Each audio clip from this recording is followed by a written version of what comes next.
We've officially declared summer here at River Cottage. The veg garden has moved from a trot to a brisk canter, and like veg growers all over the country, I'm really enjoying the ride. And summer's bounty goes well beyond the garden, to the sea.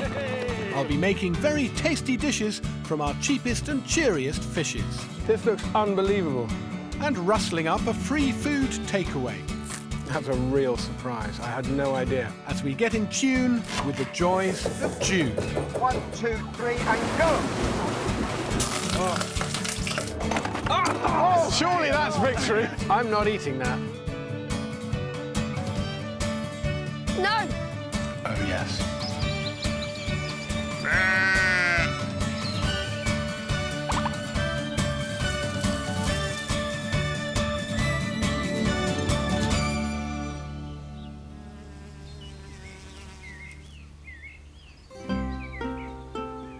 By mid-June, the River Cottage veg garden is really coming good.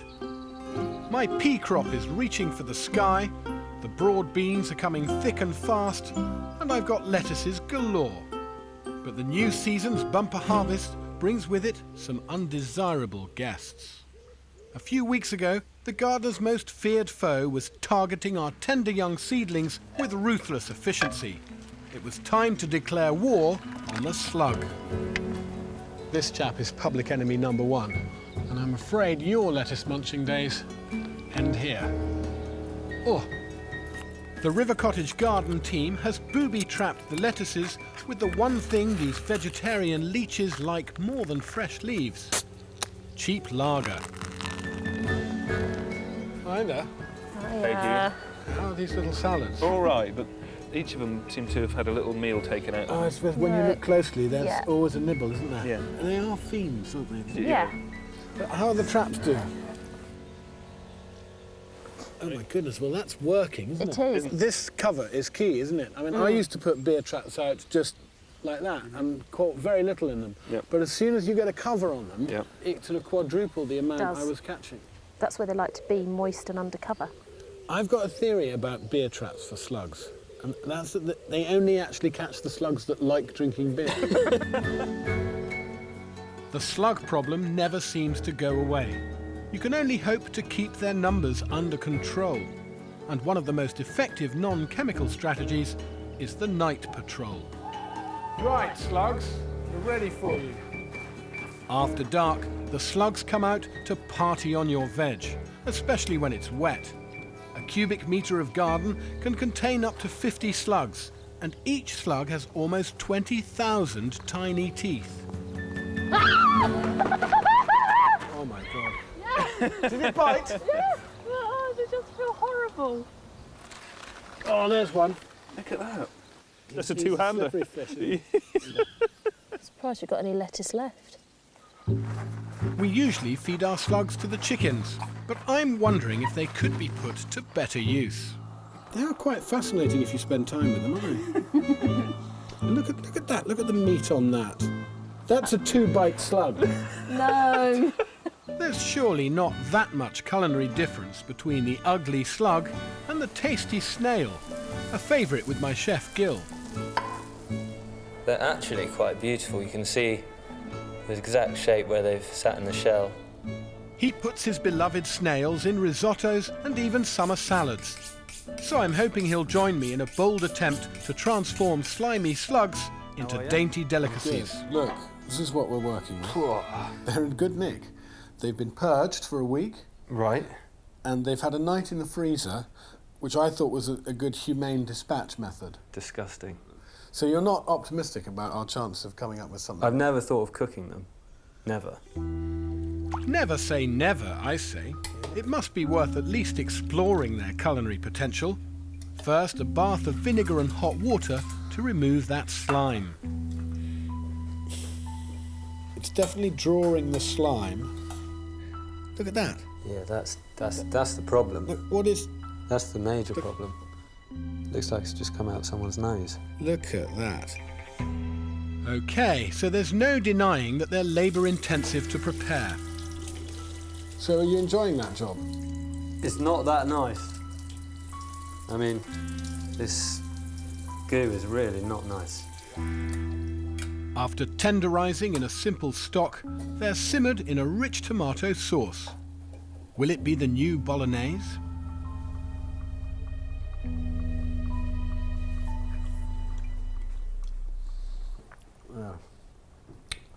Too much slug.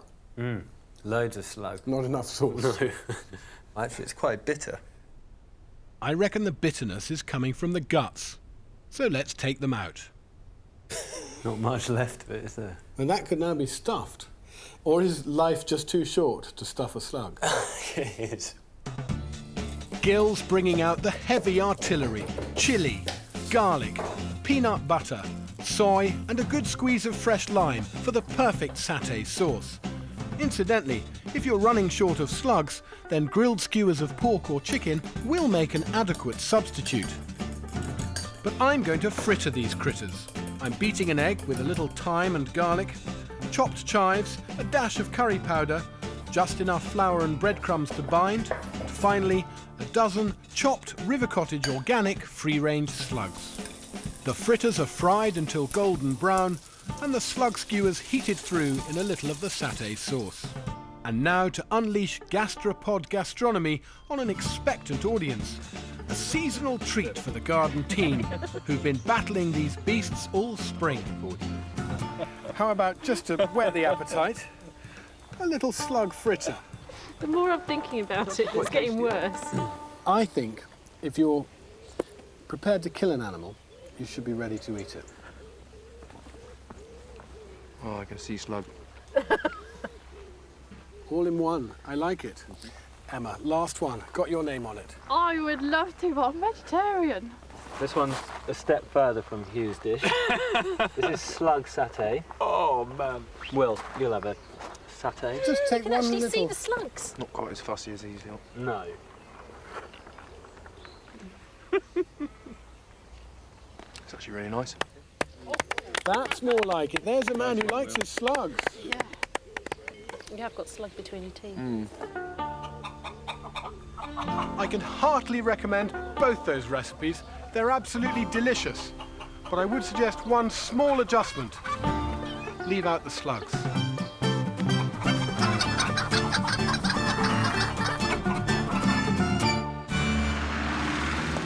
Last spring, Oscar and I embarked on a whole new livestock project: goats.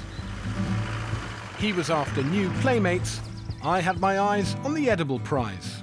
Come on, this is your homie. Oscar got immediate returns. Oh, that's painful. But I've had to play a longer game. Now, almost a year later, we have a pregnant goat, and soon we'll be able to start milking her. Hello. I know, you're very friendly.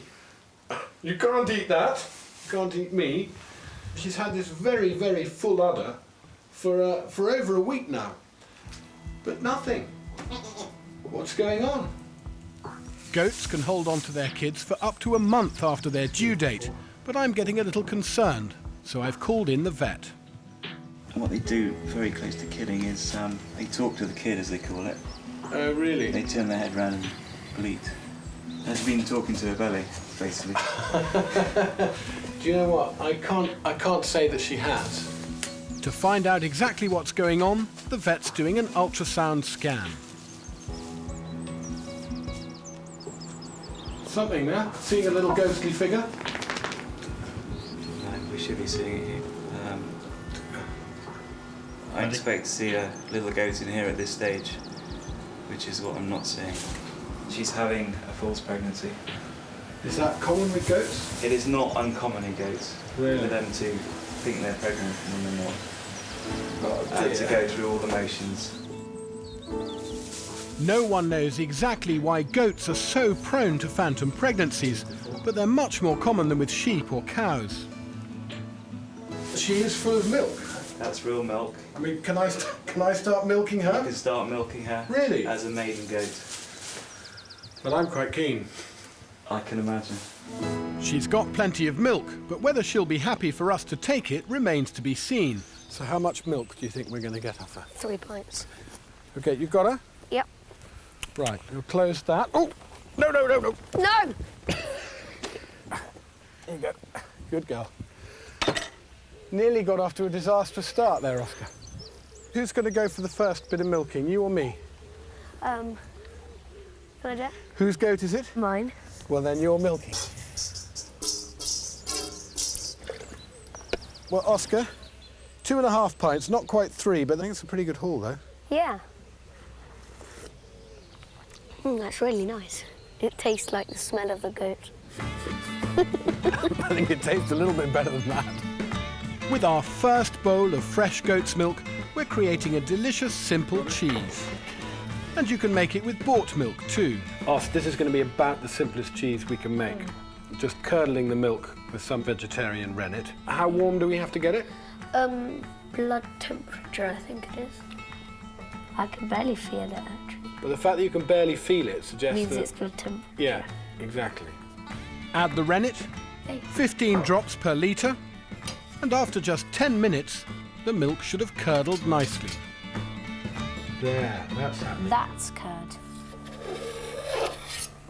The curd is then cut into cubes and spooned onto a double thickness of muslin to drain out all the whey. Doesn't that look beautiful? They look like It does. really wibbly-wobbly marshmallows.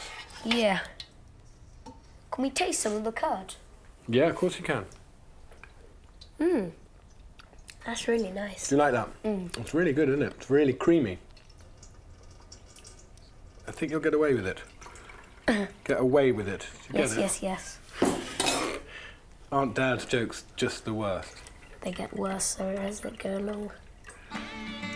After hanging in a cool place for 48 hours, this simple curd cheese will be ready. Perfect to crumble over salads, bake in a tart, or whip into a pud. I guess it's pretty obvious that I believe growing your own food is good for the soul as well as the body. And our land share project is already helping thousands of people to experience that by putting growers with no land in touch with landowners who've got spare land. The Young Offenders Institute on the tiny island of Portland, Dorset, also recognises the life-changing potential of learning to grow your own food. Over 600 prisoners, all between the ages of 18 and 21, spend up to 15 hours in every 24 under lock and key. But most of them now have the opportunity to improve their prospects on the outside by learning new skills. And recently, the prison started a horticultural course.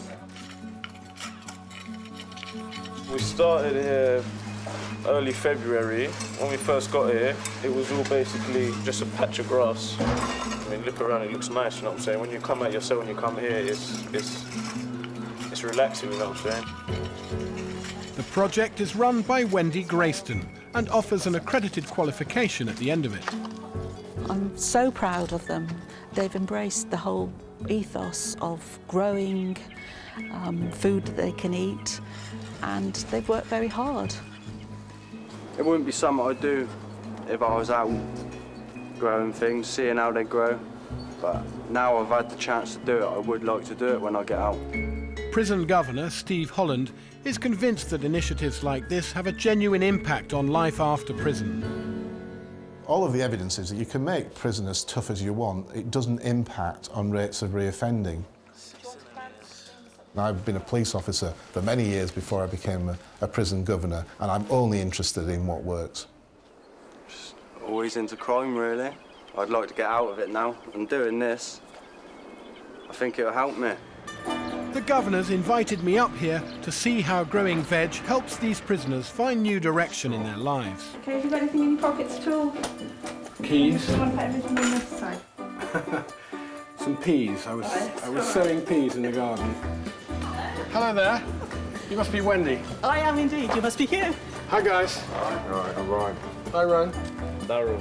Hi, Darryl. How's it going? You got some fennel there. Yeah. You cook at all? I don't cook, no. No, I can't cook.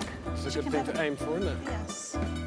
I want to show the guys how to make a delicious and easy dish from a few favourite ingredients: eggs, bacon, mushrooms, cheese and spinach. So I'll just show you one, and then you can all have a go. Just grab a little bit of butter on your fingers, just rub it around the bottom. And in mine, I think I'm going to put a little bit of spinach in the bottom and a few mushrooms. A little bit of cream goes in. A little sprinkling of cheese in there. Open the egg. That's probably the hardest thing in this whole recipe. Just cracking the egg and getting it with an unbroken yolk nicely into the middle of the pot.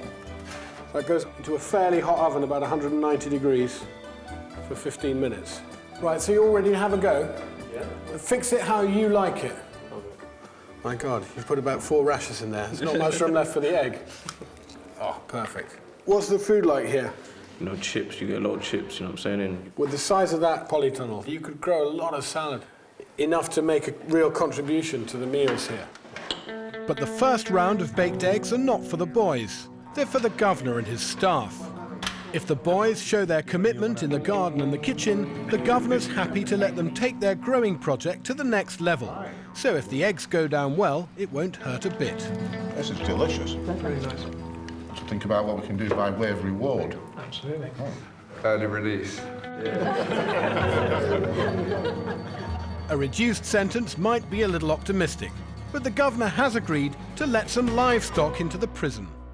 The guys, I believe, are quite keen to have some free-range chickens. What do you think? Sooner the better. You feel you're ready to look after the chickens? Yeah, definitely. Yeah. Excellent. If the boys can look after the chickens well for a trial period, they'll be allowed to stay. And our first challenge is to provide them with a good home. This looks ideal for chickens, but what was fenced in here before? Prison dogs. Really? What I've got in here is a flat pack, assemble-it-yourself chicken house. Everybody's so excited that we get stuck in straight away. That's not the roosting rail, this is the roosting rail. That should have gone in first. So what's this bit here? I don't know, it must be a little window. This will probably take about 6 months the way we're going. Eventually we give in and actually read the instructions. everyone calm down. Everyone put all the stuff down except for these 2 side panels. You trust the instructions, we'll trust you. That feels good. Ta-da! I think that's a very smart chicken house. Very smart, yeah. Well done. And now there's only one thing missing. Oh, chicken. You've got the weight and it's not going to struggle. Don't squeeze, no need to squeeze too tight. Oh, bless. That's the first breast you've touched for a while. It seems to me that no matter who you are or where you are, growing your own food has the potential to change your life. You've got to make friends with these birds, Abdi. It's the first time I've held a chicken. It's the first time I've held any sort of bird. I'll be able to look after them just fine.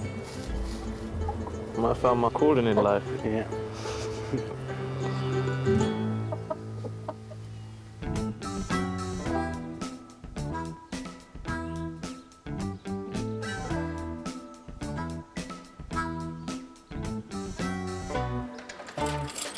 Thanks, Paul. Thank you. Cheers.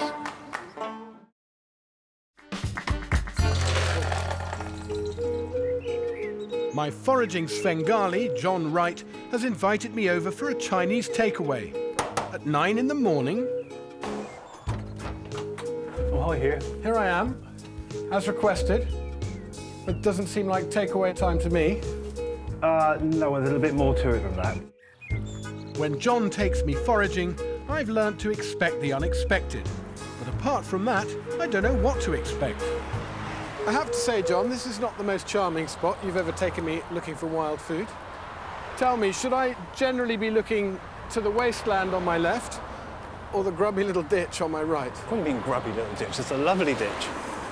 These are bulrushes, aren't they? No, this isn't bulrush, actually. It's often called bulrush, but since it's reed mace, you can't eat the top. What you can eat is what's at the bottom. Really?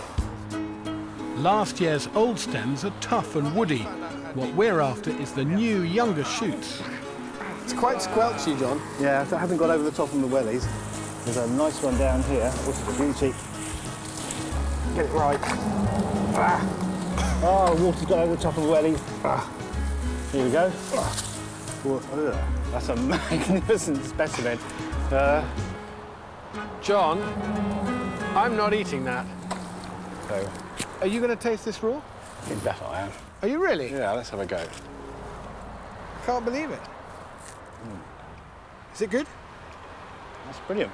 Is it? It's a fantastic texture. Well, you see, you've got me all curious now. I'm just trying to get the Weymouth sewage off it, John, and then I don't mind having a go. We're being a bit precious about this, The Hugh. cross-section is stunning. Look at that. It's superb, isn't it? That does start to look quite appealing. Wow. Crunchy and refreshing and juicy. Kind of like bamboo shoots. Our very own bamboo shoots. Perfect for a Chinese takeaway stir-fry. Couldn't be better, could it? That's a real surprise. I had no idea. Oh, yes. Oh, that's a beauty, isn't it? No stir-fry would be complete without mushrooms. There's one at the top, another one just below it. You might buy dried mushrooms in a packet, but this is a dried mushroom on a tree.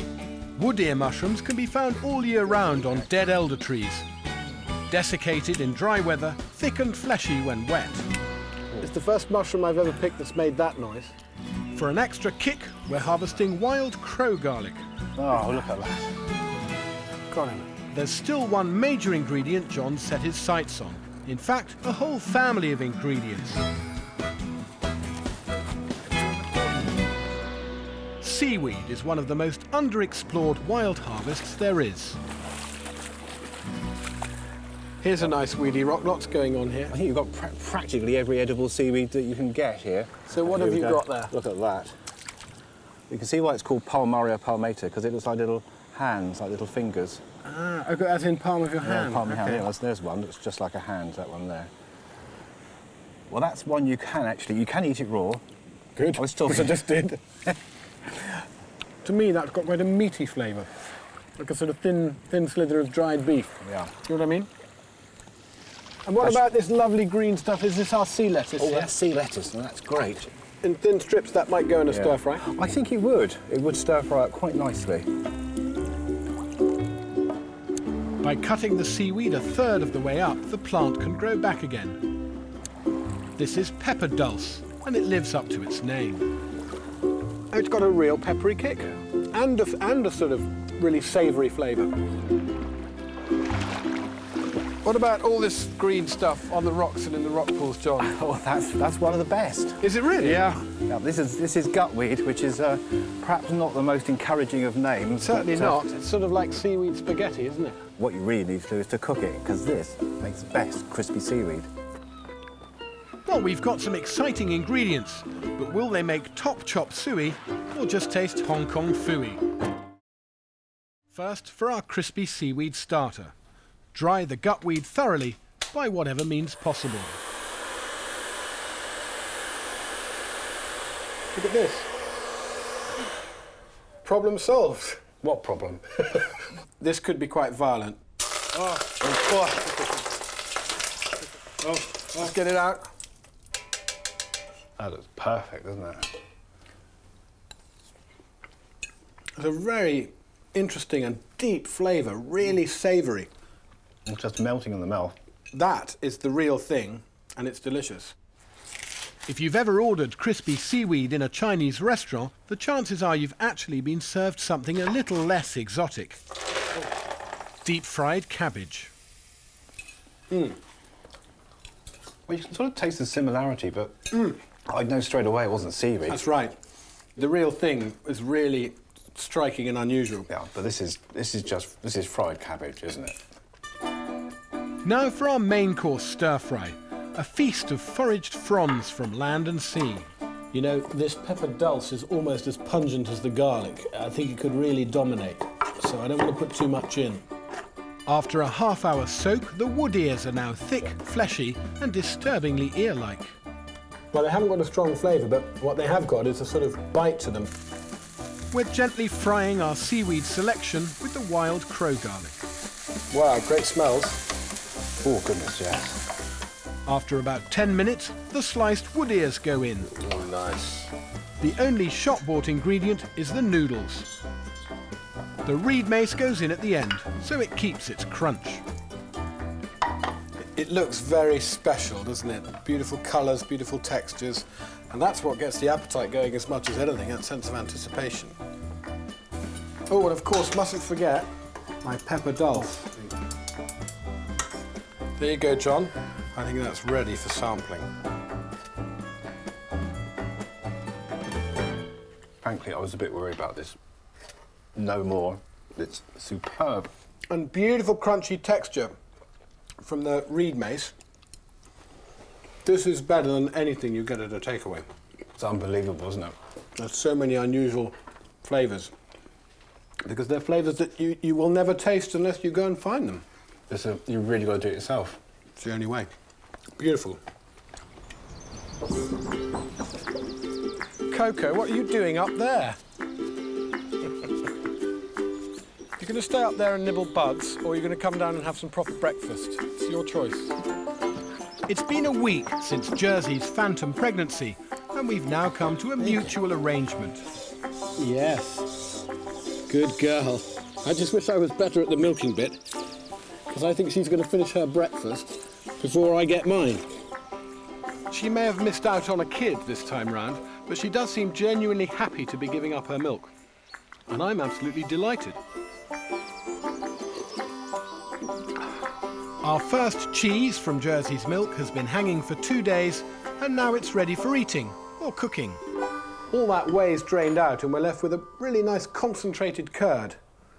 Now for a little taste. Wow. It's got no salt, and it's got no cheese culture in it, just the rennet to separate the curds from the whey.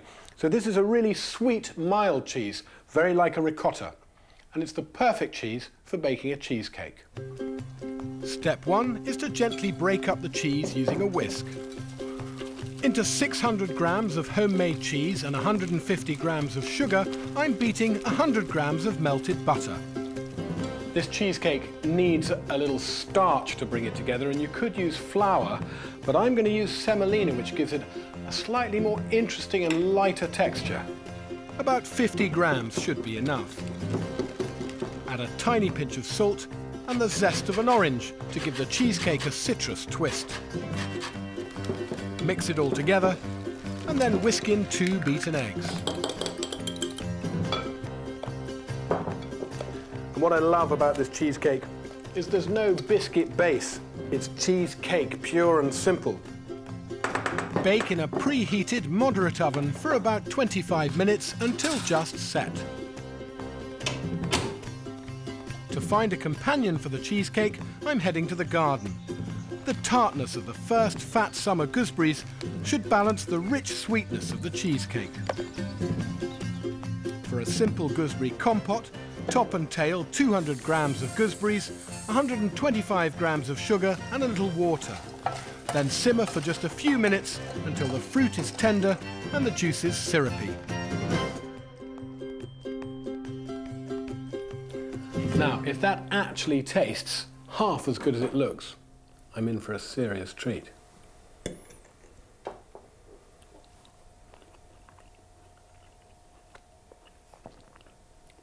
Oh, yes.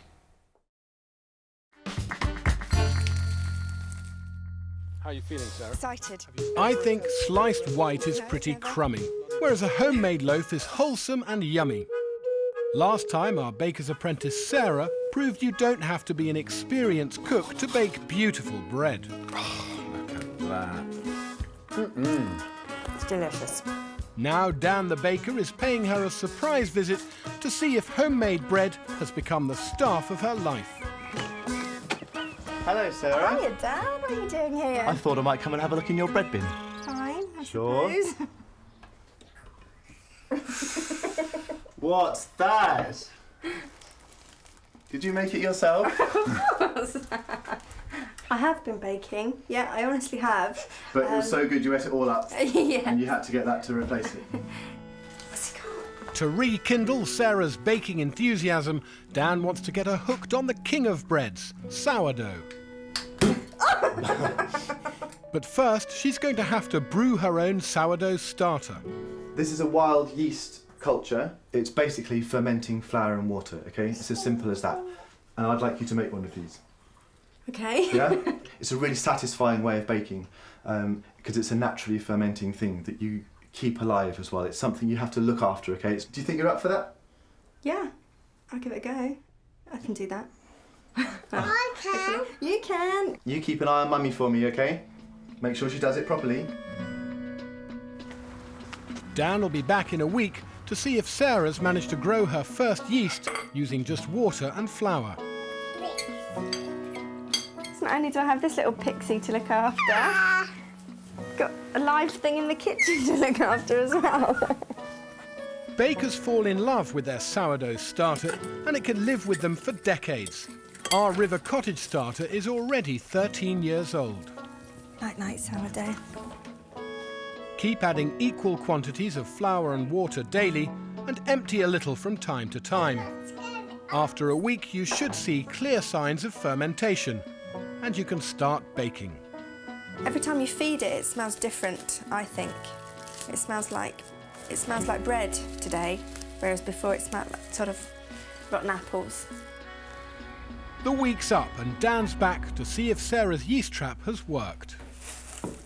This is it? Yeah, this is it. Well, it's going brilliantly. I'm going to have a little smell of it. Yeah. That smells a bit like olives. It smells nice now. Yeah. Yeah, it does. I thought that. Really interesting. You find it easy enough to remember to do that every day? Well, yeah, I don't forget to feed my child, so I wouldn't forget to feed the Good. sourdough. Great, so you're thinking of it a bit like a pet. You'll even remember its birthday, I think. Sarah's so smitten with her yeast that the night before she started work on her first sourdough loaf. She's following a technique known as the overnight sponge method. Nearly there. She's adding 250 grams of flour to 350 ml of warm water and a ladle full of the starter.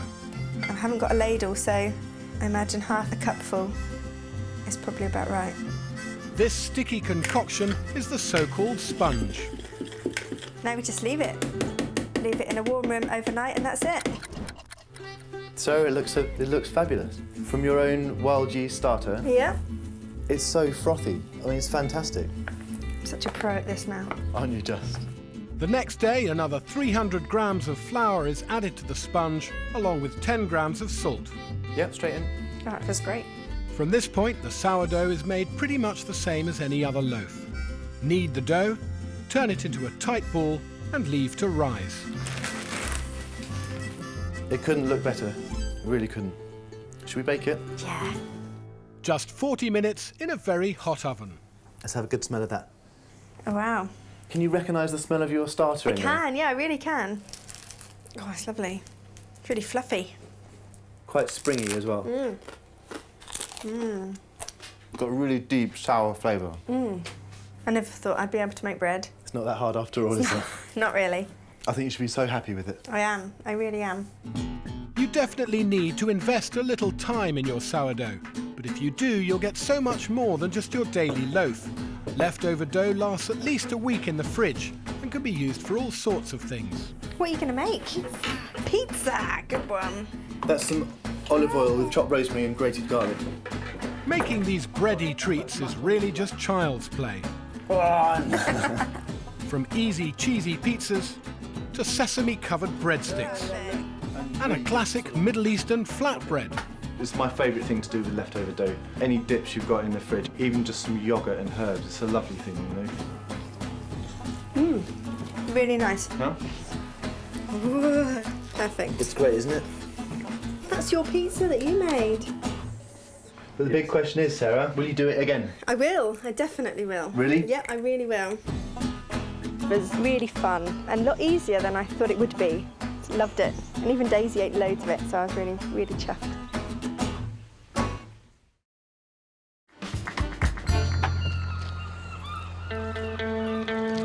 It's a beautiful day in the port of Lyme Regis, but there's tension in the air. I've been challenged to a fish-off by my arch-rival restaurateur, Mark Hicks. He's even recruited my old buddy, Paddy Rudd, for his team of fishy pirates. You all ready for some fishing? Yes, totally. My team of fish fiends is Gil, Nick, and my hairdresser, Mandy. All right, boys. How are you? Hey, Mark. Just to sort out a couple of basic rules. Obviously, it's about who catches the most, but with a twist. We've got 9 sustainable species we're targeting, with a cap on the mackerel, the pouting, and the dogfish. Good fishing. Good. But not as good as us, I hope. The harbour master is MC for the day. May the best team win. Good luck to you. Off you go. and our eco-friendly fish-off is underway. Well, that's good. We're already in the lead. Once our rivalry's been settled on the high seas, we'll join forces to cook our catch on the beach for the Lime Festival. Mark and I want to show just how easy on the taste buds and on the wallet more sustainable fish such as mackerel, bream, pollock, gurnard and pouting can be. How about you, Mandy? What species are you hoping to catch today? I'm hoping to catch a bream, actually. Are you? Nice. Good ambition for the day. Hicksy's scurvy crew reckon they know all the tricks. They're even bribing the seagulls to take them to the fish. But they're not just going to have to find them, they're going to have to catch more than us. You must know all of Hugh's boys, huh? Yeah, there's not much competition, to be honest. I don't run under too much pressure.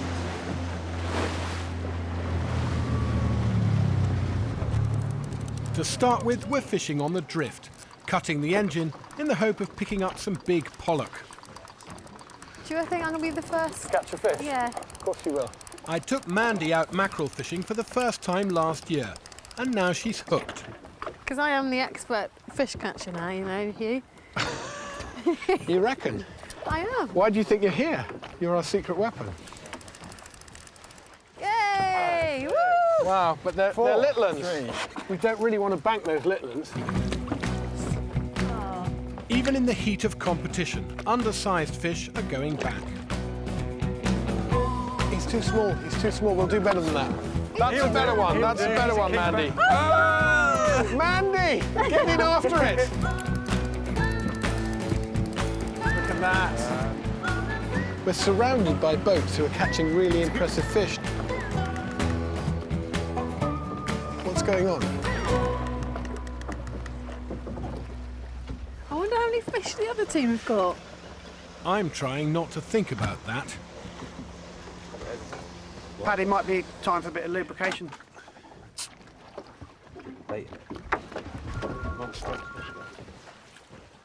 Hello, Mark. Are you having a quiet time? We've just cracked open some Hicks oyster ale. They're obviously doing so badly that they're getting drunk. What's the score on your team? Even as I speak to you, Mark, I'm getting a bite. I'd love to stay and chat, but I got something on the other line. Are you? You said bye. You in? But it's gone. In fact, we're more than halfway through and we haven't banked a single fish. Something just isn't right. In days of old, it was reckoned unlucky to have a woman on board. But surely that's just superstitious codswallop. There must be a rational explanation. You know that business about how bringing bananas on a fishing boat brings bad luck? Yeah, I haven't bought any bananas. How did they get there? Who brought bananas on this boat? It must be... It's not good, you though. lot. It's the camera crew. They've brought bananas on board and now we're not catching any fish. That's not good, Hugh. Where does it come from, this bananas being bad luck Well, thing? it's a Southern Hemisphere thing. Down in Australia and New Zealand, you're not supposed to take bananas on a fishing boat. I think even any boat, because they will bring bad luck. What you can do to cancel out the luck is to take a coin, right, kiss it, and toss it into the sea.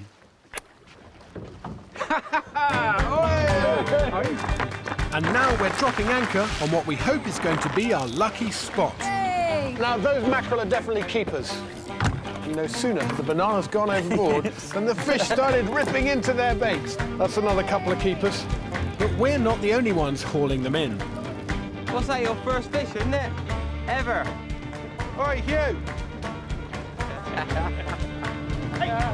Whoa! Thank you very much! That's the biggest fish we've caught all day. They may be cocky, but our catch is growing by the minute. Nice pouting. Yay! That's definitely a keeper. 2 for 1. Oh, it's a pollock! Hey! Hey! Old doggo. It's got a nice dogfish there. Never thought I'd be so happy to see a dogfish. In the end, we've got a respectable haul of mackerel, pollock, dogfish and pouting. But is it enough to beat Hicksy's limeys? It's time to find out which team rules the waves. OK, Mark. You ready for a clean weigh in?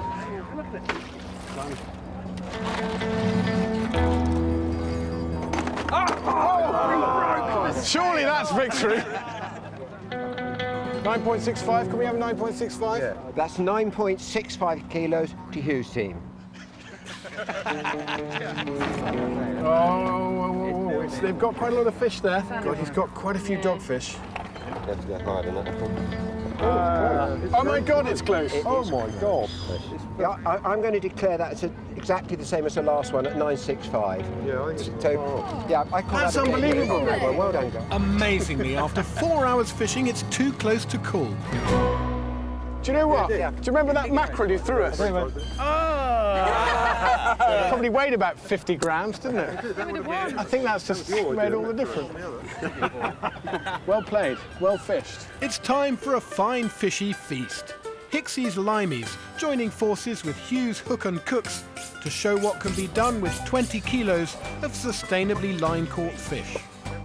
Together we'll be rustling up some fab fish dishes to prove to the growing crowd that this unfashionable catch is just as good as fancy halibut, monkfish or the endangered cod, and much cheaper. Good.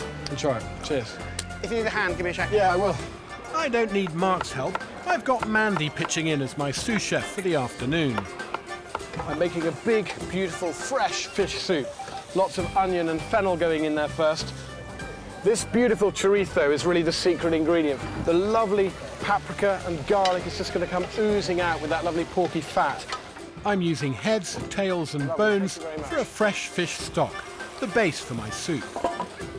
The juices from that chorizo are starting to run into the fennel and the onions, and now I'm going to put the tomato in. And into that, the finished fish stock.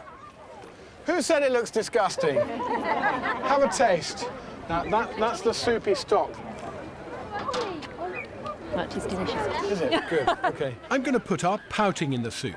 It's a member of the cod family, with tender, flaky white flesh. The fish fillets go in last. They're just going to have 2 minutes in there just to cook through.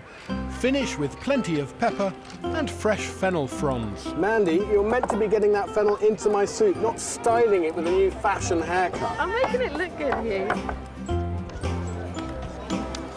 Ladies and gentlemen, pouting and chorizo soup is now being served. Yeah, go for it, man.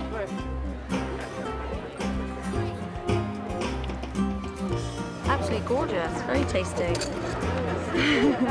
Hicksy's taking his dogfish for a walk on the spicy side.